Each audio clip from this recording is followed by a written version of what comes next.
Morning children. ये मेरा second video होगा क्लास 4 के साइंस का। पहले वीडियो में मैंने आप लोगों को लेसन पढ़ाया था। आज हम लोग इसकी एक्सरसाइज करेंगे। इसकी पहली एक्सरसाइज है मल्टीपल चॉइस क्वेश्चंस। इसका पहला क्वेश्चन है which are the following organs pump blood to the major blood vessels in our body. वो कौन सा ऑर्गन है जो हमारी बॉडी में पंप करता है, ब्लड का पंप करता है। कौन सा ऑर्गन है? हार्ट। कौन सा ऑर्गन है? हार्ट। सेकंड क्वेश्चन है which of the following blood vessels carry blood from heart to different parts of the body. वो कौन सी ब्लड वेसल्स हैं जो हार्ट से डिफरेंट पार्ट्स में ब्लड को ले जाने का काम करती है? That is called artery. इसका आंसर क्या होगा? आर्टरी। थर्ड है which of the following fluid flows through the blood vessels. ऐसा कौन सा फ्लूइड है जो ब्लड वेसल में बहता है? तो उसका आंसर क्या होगा? ब्लड। क्या होगा? ब्लड। अगला क्वेश्चन है वी हैव किडनीज। हमको किडनी हमारे पास कितनी किडनी होती है? तो 2। कितनी किडनी होती है? 2। विच of the following is not an excretory organ. इनमें से कौन सा एक्सक्रीटरी ऑर्गन नहीं है? पहला स्किन, दूसरा स्टमक और तीसरा किडनी। तो स्टमक जो है वो आपका एक्सक्रीटरी ऑर्गन नहीं है। अब क्वेश्चन नंबर 2 है आपका fill in the blanks with the correct word. यहाँ आपको फिल करना है, जो करेक्ट वर्ड है उसमें फिल करना है। पहला है the blank heart kidney filters waste from the body. कौन फिल्टर करने का काम करता है? इसका आंसर होगा किडनी। क्या होगा answer? Kidney. Urine get store in the blank. Urinary bladder, kidney. Urine कहाँ स्टोर होती है? तो उसका आंसर होगा urinary bladder. The heart delivers oxygen through the blood vessel blood to your cell. The heart delivers oxygen through the blood. क्या answer आएगा इसका? Blood. अगला है the blank excretory circulatory system removes waste from the body. कौन सा system हमारी body में से वेस्ट मटेरियल को बाहर करता है? तो उसका आंसर आएगा एक्सक्रीटरी। कौन सा आएगा? एक्सक्रीटरी। लास्ट है आप लोगों का blank is the tube that connect the kidney to the urinary bladder. Kidney और यूरिनरी ब्लैडर से जो ट्यूब कनेक्ट होता है उसको क्या बोलते हैं बेटा? यूरेटर। क्या बोलते हैं उसको? यूरेटर। तो इसका आंसर क्या होगा? यूरेटर। तो ये आप लोगों का फिल इन द ब्लैंक्स होगा। अगला क्वेश्चन है match the column, match the following. पहला दिया है किडनीज। किडनीज क्या होगी? बीन शेप्ड, ई वाला बीन शेप्ड। सेकंड दिया है यूरेटर। यूरेटर क्या होगा? थीन। यूरेटर क्या होगा आपका? अ पेयर ऑफ ट्यूब्स। यूरेटर क्या होगा? अ पेयर ऑफ ट्यूब्स, क्योंकि यूरेटर 2 होता है। थर्ड है ब्लड। ब्लड क्या होगा बेटा? Liquid medium. लिक्विड होता है ना ब्लड, तो ये हो जाएगा लिक्विड मीडियम। फोर्थ है हार्ट। हार्ट क्या हो जाएगा? Muscular organ. और पांचवा है आपका ब्लड वेसल, तो ये हो जाएगा थीन ट्यूब। ठीक है, फिर से मैं मैच कर दे रही हूँ। किडनीज ये हो जाएगी बीन शेप। दूसरा है ureter a pair of tube. Blood आपका है liquid medium. Heart muscular organ और ब्लड वेसल थीन ट्यूब। ये तीनों एक्सरसाइज को आपको कॉपी में कंप्लीट कर लेना है। एमसीक्यूज मल्टीपल चॉइस क्वेश्चन है, जो फिल इन द ब्लैंक्स है, और ये जो मैच द कॉलम है, इनको सबको आपको कॉपी में लिखना है। क्लियर? अब उसके बाद आगे का देखते हैं हम लोग एक्सरसाइज इसकी। Answer the following questions. आपको यहाँ पर कुछ क्वेश्चन आंसर दिए, इसको आपको इसका आंसर लिखना है। पहला क्वेश्चन दिया है आपको name the organs of the circulatory system. आपको सर्कुलेटरी सिस्टम के ऑर्गन के नाम लिखना है। Name the organs of the circulatory system. तो हमने इसका आंसर लिखा the heart and blood vessels are the main organs of the circulatory system. क्या लिखा हमने?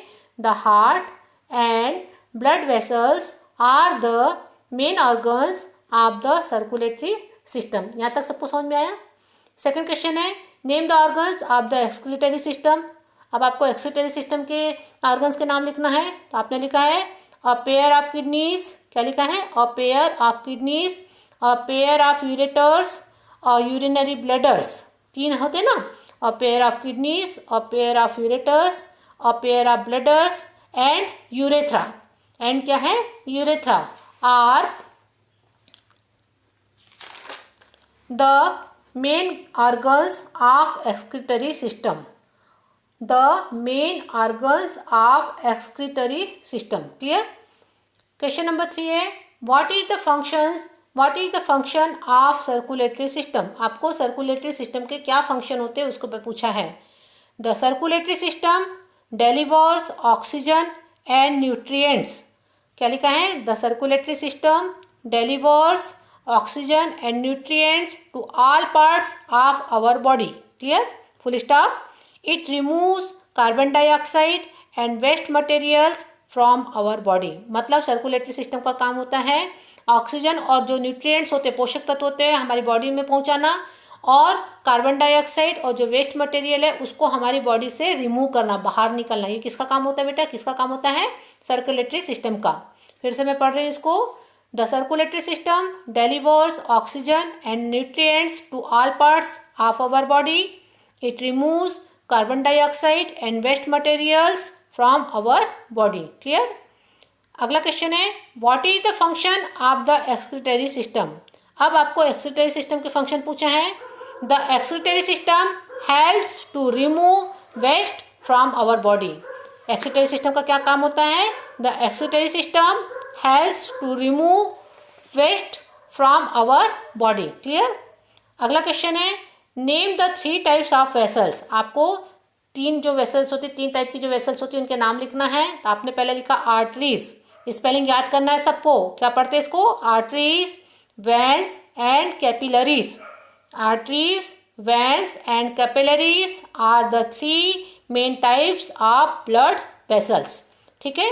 इसके बाद आप लोगों को यहाँ पर अगला और क्वेश्चन दिए हैं जिसको आपको मत तैयार करिए, इसको रहने दीजिए. आप लोग ये 5 क्वेश्चन आंसर को ही अच्छे से तैयार कर लीजिए. क्लियर? तो आज आप लोगों का ये लेसन पहला वाला कंप्लीट होता है. मैंने तो बहुत जल्दी कंप्लीट कर दी, लेकिन आप लोगों को इस लेसन को पढ़ने में बहुत दिन लगेंगे क्योंकि बहुत सारे इसमें डिफ़िकल्ट वर्ड है. तो बार बार इस लेसन को पढ़िए. जब तक आप इस लेसन को रीड नहीं करेंगे आप लोग इसकी एक्सरसाइज नहीं कर पाएंगे. सेकंड चीज़, जितनी भी एक्सरसाइज दी है आप लोगों को कॉपी में नोट डाउन करना है. इसके MCQs यानी पहला वाला exercise, second exercise, match the column and ये क्वेश्चन आंसर को कॉपी में नोट डाउन करना है. सबसे पहला काम नोट डाउन करना है. उसके बाद आप लोगों को इन क्वेश्चन आंसर को, यही आप लोगों का होमवर्क होता है, इन क्वेश्चन आंसर को, इन एक्सरसाइज को ही याद करना है, लिख लिख करके याद करना है. क्लियर? तो आप लोग इस चीज़ को करिएगा. चलिए आज फिर हम लोग इसका आगे का चैप्टर पढ़ते हैं. Lesson 2 food and nutrition. क्या लिखा है? Lesson 2 food and nutrition.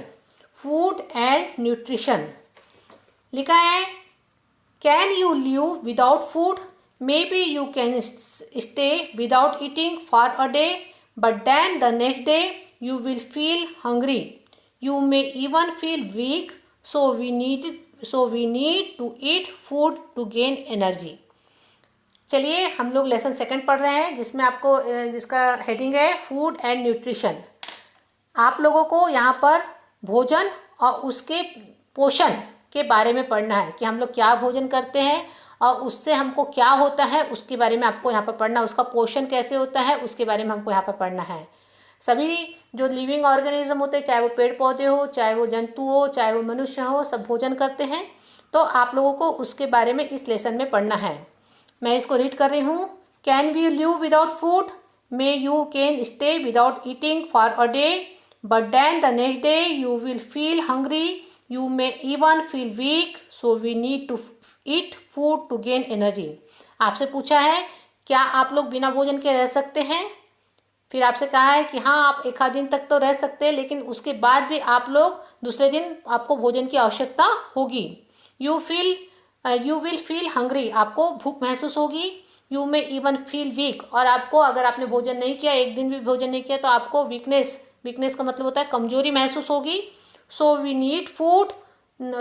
Need to eat food to gain energy. इसीलिए हमको एनर्जी गेन करने के लिए आवश्यकता होती है. हमको भोजन की आवश्यकता क्यों होती है? हमको उससे भोजन से क्या मिलती है बेटा? एनर्जी, ताकत मिलती है. एनर्जी का मतलब होता है ताकत मिलती है. Clear? Let us learn about food and the energy that we get from it. अब हम लोग यहाँ पर फूड से हमको कौन कौन सी कैसे एनर्जी मिलती है उसके बारे में हमको यहाँ पर पढ़ना है. Different kinds of food. यहाँ पर अलग अलग फूड के बारे में बताया है, उसको अलग अलग इसमें बांट दिया गया है और उसके बारे में यहाँ पर बताया है. The food we get gives us nutrients that keeps us healthy and fit. Nutrients are substances that are needed by the body for remaining healthy and strong. They are divided into 6 main types. Each one of them help us in a different way to stay healthy. Let us learn more about them. अब यहाँ पर मैंने बताया कि different अलग अलग प्रकार के भोजन के बारे में बताया है। The food we eat gives us nutrients that keeps us healthy. जो भोजन हम लोग करते हैं वो हमको पोषक तत्व देते हैं और उससे हम लोग अपने आप को फिट और स्वस्थ रखते हैं। Nutrients are substances that are needed by the body. Nutrients वे पोषक तत्व होते हैं, वे पदार्थ होते हैं जो हमारे शरीर के लिए आवश्यक होते हैं और हमारे शरीर को हेल्दी और स्ट्रांग रखते हैं। Clear? They are divided into 6 main types. इन न्यूट्रिएंट्स को 6 भागों में बांटा गया है। कितने भागों में बांटा गया है? 6 मेन पार्ट्स में बांटा गया, 6 टाइप्स में बांटा गया है। Each one of them help us in different way to stay healthy. ये सभी पार्ट्स हमारे बॉडी के लिए आवश्यक होते हैं, हमारे शरीर को स्वस्थ रखने के लिए आवश्यक होते हैं। Late us learn more about this. चलिए आज हम इसके बारे में पढ़ेंगे। कार्बोहाइड्रेट्स, क्या लिखा है बेटा? कार्बोहाइड्रेट्स। पहला शब्द क्या लिखा है? कार्बोहाइड्रेट्स। क्या स्पेलिंग है कार्बोहाइड्रेट्स की? CARBOHYDRATES। क्या पढ़ा हमने इसको? Carbohydrates. Some food items like cereals and bread given us energy because they contain more carbohydrates. Such food items are called energy giving food. People who do a lot of physical work such as an athlete, a rickshaw puller or a laborer need a lot of energy to do their work. Hence, they should eat more of carbohydrate rich food. पहला आप लोगों को बताया कि जो food है उनको nutrients के आधार पर उनको 6 भागों में बांटा है। उसमें से पहला भाग आपको बताया है कार्बोहाइड्रेट। क्या बताया बेटा? कार्बोहाइड्रेट।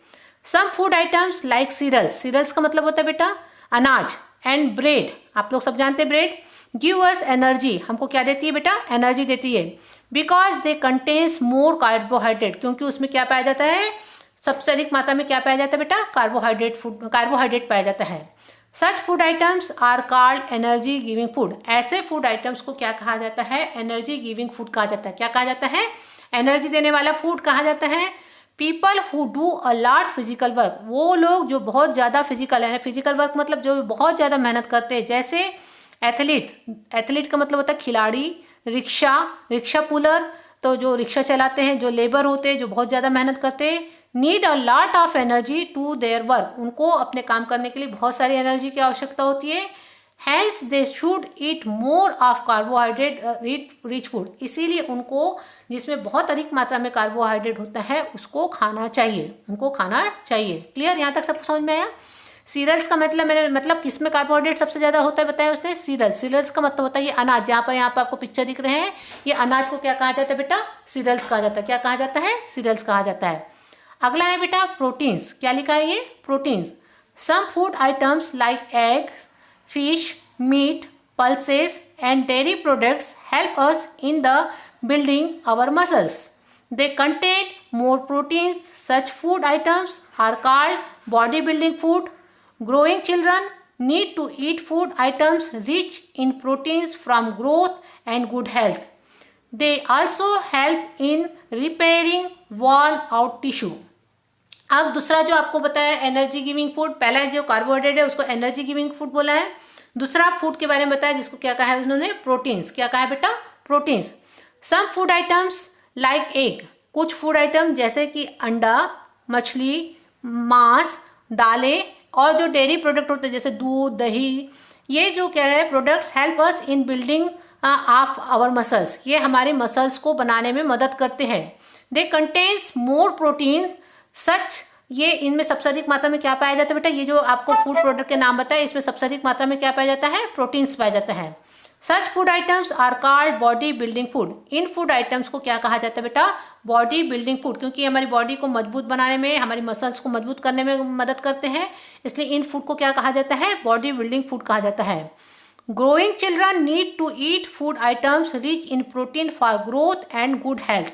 जो बढ़ते हुए बच्चे होते हैं उन लोगों के लिए, उन बच्चों के लिए प्रोटीन फूड, ये जो फूड आइटम्स है वो बहुत ज़रूरी होता है उनके अच्छी हेल्थ के लिए, उनकी अच्छी ग्रोथ के लिए ये प्रोटीन फूड बहुत ज़रूरी होता है। They also help in repairing worn out tissues. जो आपके टिश्यूज़ जैसे आप लोगों को लग जाता है तो वहाँ पर टिश्यू नष्ट हो जाते हैं, उन टिश्यूज़ को भी ठीक करने के लिए इन प्रोटीन फूड की आवश्यकता होती है। जैसे यहाँ पिक्चर में आप लोगों को ये प्रोटीन फूड के डायग्राम दिए हैं। क्लियर? यहाँ तक सबको समझ में आया? अगला है विटामिन्स एंड मिनरल्स। क्या है? थर्ड है vitamins and minerals. Some food items like fresh fruit and vegetables, egg and peanuts protect us from falling ill. They are rich in vitamins and minerals. Such food items are called protective food. They help our body fight against disease. Iron, calcium, iodine and sodium are example of minerals. Calcium help to build our bones and good for teeth. Milk and milk products are rich in calcium. Iron helps in formation of blood. Beetroot and green leafy vegetables are rich in iron. अब हमने जो third part पढ़ा है उसका क्या है, उसको क्या बोला उन्होंने? Vitamins and minerals. Some food items, कुछ फूड आइटम्स जैसे fresh fruits, vegetables, egg, peanuts मतलब होता है फलीदाने, protect us from falling ill, हमको बीमार पड़ने से रोकते हैं। They are rich in vitamins and minerals, इनमें क्या पाया जाता है? सबसे ज़्यादा मात्रा में विटामिन्स और मिनरल्स पाया जाता है। Such food items are called protective food, ये चूंकि हमारे शरीर की रक्षा करते हैं, हमको बीमार होने से बचाते हैं, इसलिए इन फूड को क्या कहा जाता है बेटा? Protective food. क्या कहा जाता है? इन फूड आइटम्स को क्या कहा जाता है बेटा? प्रोटेक्टिव फूड कहा जाता है। They help our body fight against disease, ये हमारे को बीमारियों से बचाते हैं, यानी बीमारियों से लड़ना सिखाते हैं, यानी हमारे बीमारियों से इससे बचाते हैं। Iron, calcium, iodine and sodium, iron, calcium, iodine और sodium are example of minerals, ये किसके एग्जाम्पल है? मिनरल्स के एग्जाम्पल है। Calcium help us to build our bones and good for teeth, calcium हमारे शरीर की बोन्स को मजबूत करने में तथा हमारे टीथ को अच्छे रखने में मदद करता है। Milk and milk product are rich in calcium, milk या मिल्क प्रोडक्ट जो होते हैं उनमें कैल्शियम की बहुत ज़्यादा मात्रा पाई जाती है। Iron helps in formation of blood, iron का काम हमारे शरीर में ब्लड बनाने का काम होता है। Beetroot and green leafy vegetables are rich in iron, beetroot और जो ग्रीन लीफ है, जैसे आप लोग ने पालक खाते हैं, ये जो सब्जियां होती हैं इनमें बहुत अधिक मात्रा में क्या पाया जाता है बेटा? आयरन पाया जाता है। क्लियर? यहाँ तक सबको समझ में आया? अगला फोर्थ आप लोगों का आता है फैट्स। क्या आता है? Fats. Some food items like oil, ghee, butter, fatty meats and fish and dry fruits are rich in fats. They help to keep our body warm.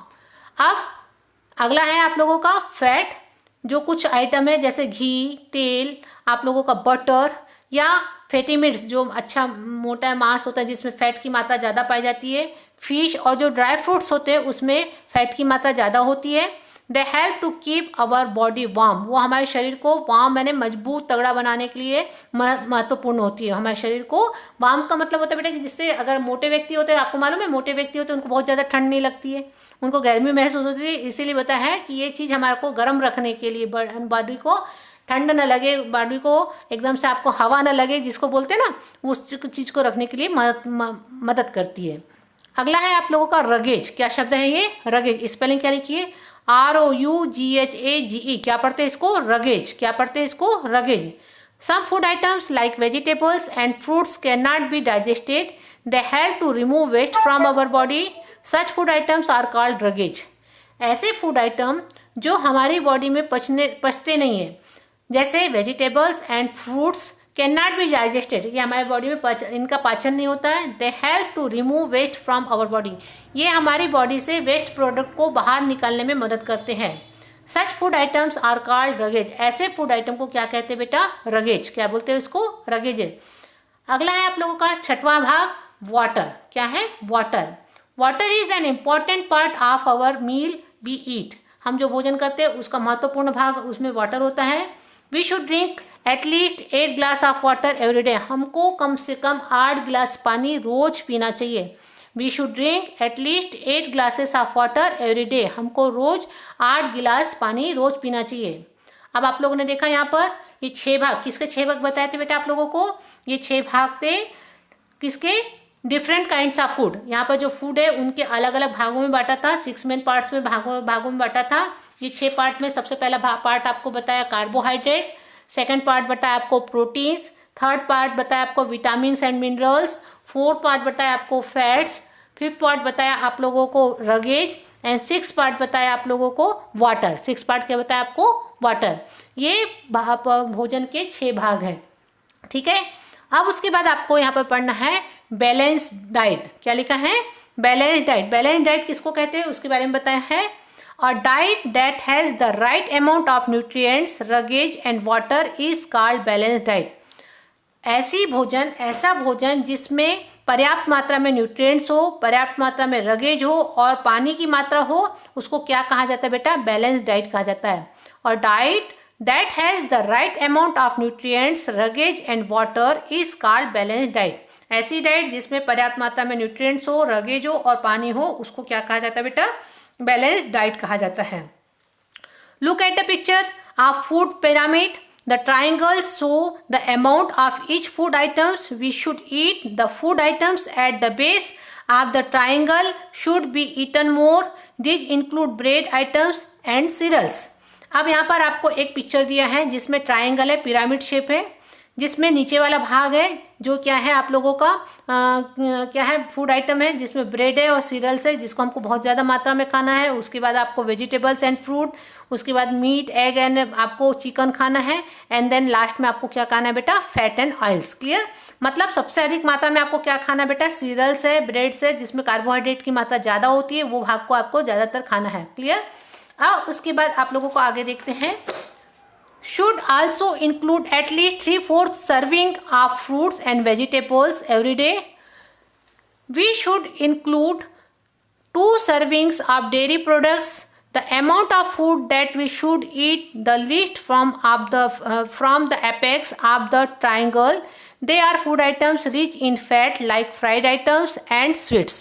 आपको मैंने अभी बताया कि सबसे ज़्यादा मात्रा में जो आपको पिरामिड बनाया है तो नीचे की भाग है, उसमें आप लोगों को सबसे ज़्यादा खाना है आपको कार्बोहाइड्रेट, देन आपको खाना है वेजिटेबल्स एंड फ्रूट, देन आपको खाना है meat and eggs, and last में जो सबसे कम मात्रा में खाना है आपको तली भुनी चीज़ें जो होती है ना, फ्राइड आइटम्स, उसको आपको खाना है। क्लियर? लेकिन आप लोग सब लोग इसका उल्टा करते हैं, तला भुना चटर पटर चीज़ ज़्यादा खाते हैं, दाल चावल आप लोग कम खाते हैं, है ना? सही बोल रही हूँ ना मैं? तो आपको ऐसा नहीं करना है। अब उसके बाद आप लोगों को लास्ट है आपका प्रिजर्वेशन। क्या लिखा है बेटा? ये प्रिजर्वेशन। प्रिजर्वेशन का मतलब होता है सुरक्षा। प्रिजर्वेशन का मतलब होता है सुरक्षा। Preservation of food. फूड को किस प्रकार से प्रिजर्व करेंगे, किस प्रकार से उसको सुरक्षित करेंगे, उसके बारे में बताया है। Food becomes stale after some time, then it get spoil, that is it rots and becomes unsuitable for eating. This happens if we do not store the food properly. Eating spoiled food can cause sickness. Hence, to prevent spoilage of food, we should follow some method that helps in preserving it. There are various ways in which we can preserve food. They are preservation का food का मतलब होता है food को खराब होने से बचाना। क्लियर? जैसे आप दूध है, दूध को कच्चा नहीं रख सकते, दूध को जब तक बॉयल नहीं करते तो दूध को आपको प्रिजर्व करते हैं, उसके बारे में बताया है। Food becomes stale after sometimes, कुछ समय के पश्चात फूड क्या हो जाता है? खराब हो जाता है। देन इट गेट स्पॉइल्ड, वो खराब हो जाता है। It rots and becomes unsuitable for eating, इसलिए हम उसको खा नहीं सकते, वो हमारे लिए सुटेबल नहीं होता है। This happens if we do not store the food properly, वो ऐसा होता है इसलिए होता है क्योंकि हम उसको अगर प्रॉपरली उसको स्टोर नहीं करेंगे तो ये चीज़ वो फूड के आइटम क्या हो जाएंगे? खराब हो जाएंगे। Eating spoiled food can be cause sickness. Hence, to prevent spoilage of food, मतलब अगर हम लोग खराब भोजन खाएंगे तो हम लोग क्या हो जाएंगे? बीमार पड़ जाएंगे। इसलिए हमको फूड को प्रिवेंट करना बहुत ज़रूरी है, फूड का प्रिजर्वेशन करना बहुत ज़रूरी है। We should follow some methods that help in preservating, यहाँ पर कुछ मेथड बताइए जिससे फूड को प्रिजर्वेशन करने में मदद होगी। There are various ways in which we can preserve food, यहाँ पर बहुत सारे वहाँ पर आपको मेथड बताइए। दे आर, पहला ड्राइंग। ड्राइंग का मतलब होता है, ड्राई का मतलब होता है सुखाना। Food items can be preserve by drying them, that is by removing the water. Drying का मतलब होता है सुखाना, जैसे कोई चीज़ है जिसको सुखा करके रखी जाए, जैसे आप गेहूँ चावल भी उसको बहुत दिन तक स्टोर करना है तो उनको सुखा करके रखना पड़ता है। तो जैसे यहाँ पर किशमिश का है आप लोगों को दिखाया है, तो उसको भी सुखा करके रखेंगे तो वो क्या होगा? वो बहुत दिनों तक रहेगा। तो इसका पहला आपको बताया, फ्रूट प्रिजर्वेशन का पहला पॉइंट बताया है ड्राइंग। सेकेंड है कैनिंग। कैनिंग का मतलब होता है बेटा उसको अच्छे से पैक करके रखना। Jams and sauces are stored in the cans and bottles, this help them stay fresh for a long time. जितने भी जेम्स होते हैं, आप लोगों के सॉसेस होते हैं या पिकल्स अचार होते हैं, आप लोगों को मालूम है ना, घर में इसको अच्छे से कांच की बॉटलों में इसको अच्छे से पैक करके रखा जाता है। तो इसी चीज़ को कहा जाता है कैनिंग। इसको क्या कैंस में या बॉटल्स में जो पैक करके रखा जाता है दैट इज कॉल्ड कैनिंग। अगला है रिफ्रिजरेटिंग मतलब फ्रीजर में रखना, फ्रिज में रखना। Some food items like fruits, vegetables, meat, cheese and even cooked food can be refrigerated to keep them fresh. कुछ फूड आइटम्स जैसे फ्रूट्स है, वेजिटेबल्स है, मीट है, चीज़ है या पका हुआ भोजन है, इसको फ्रिज में रखने से, रेफ्रिजरेटर में रखने से ये फूड आइटम फ्रेश रहता है। क्लियर। अब है pickling. Fruits and vegetables are mixed with salt and oil to preserve them for a long time. जैसे अचार बनाते हैं आप लोग, तो अचार में नमक डाला जाता है, तेल डाला जाता है, तो ये भी अचार के आम को प्रिजर्वेशन का काम करता है। मतलब कौन? Salt and oil. तो fruits and vegetables are mixed with salt and oils preserve them for a long time. तो ये भी फूड को प्रिजर्वेशन का काम करती है। तो यहाँ पर आप लोगों को प्रिजर्वेटिंग ऑफ फूड बताया था, जिसमें से 4 मेथड बताया है। पहला मेथड आपको बताया ड्राइंग, सेकंड मेथड बताया आपको कैनिंग, थर्ड मेथड बताया आपको रेफ्रिजरेटिंग और अगले मेथड बताया आपको पिकिंग। तो ये आप लोगों का लेसन यहाँ पर कंप्लीट होता है। इसकी एक्सरसाइज हम लोग नेक्स्ट वीडियोज़ में पढ़ेंगे। क्लियर। धन्यवाद।